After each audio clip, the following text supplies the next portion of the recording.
what exactly is the bond market? What exactly are U.S. Treasuries?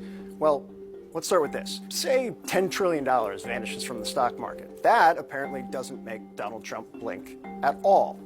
Say the bond market starts to get a little bit yippee. All of a sudden, a pause isn't just on the table, it is fully enacted. I did a 90-day pause for the people that didn't retaliate. Now, if this comes as a surprise to you, that's kind of a feature, not a bug. You're not supposed to be constantly hearing market chatter about the U.S. Treasury market. It is the bedrock of the global financial system. It is supposed to be stable. Frankly, it's supposed to be a little bit boring.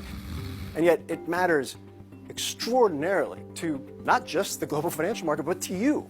Your mortgage rate, your car loan, your small business financing, cornerstone of the entire market, cornerstone to your household finances. When the stock market is losing $10 trillion, usually people are piling in to the U.S. Treasury market. They are ducking and covering and just accepting the fact that they might not get a lot of return, but they will at least get safety. Now, when there's high demand for U.S. Treasuries, Treasury yields, they go down. And that's exactly what happened. The day that Donald Trump announced his sweeping new tariffs, they dropped pretty significantly.